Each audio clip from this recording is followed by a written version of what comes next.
Je m'appelle Michael Dard, je suis conducteur de travaux chez Sofitel dans la région Est. Aujourd'hui, nous sommes chez Penquin à la carrière de Prenois en Côte d'Or pour parler sécurité et notamment de la fameuse bande des 2 mètres.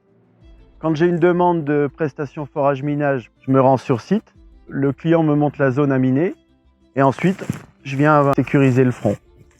Quand on charge un tir, on est focalisé sur ce qu'on fait, donc la bande des 2 mètres, comme elle est matérialisée à la peinture, ça saute aux yeux et au moins on travaille en sécurité.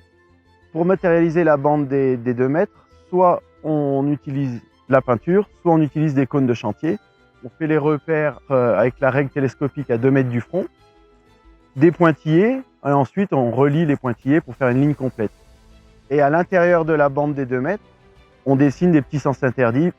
En général, on essaie de trouver une pierre qu'on incline un peu pour que ce soit bien visible depuis la machine ou si on est piéton. Même s'il n'y a pas de demande du client, on fait quand même la bande des 2 mètres. Dans la plupart des cas, on évite de faire une implantation dans la bande des 2 mètres. Et si exceptionnellement on n'a pas le choix, à cause d'un glissement de terrain ou d'un front trop couché, à ce moment-là, il faudra bien, pour l'implantation, utiliser une canne de traçage. Et le jour du chargement du tir, il faudra que le mineur soit attaché avec un harnais.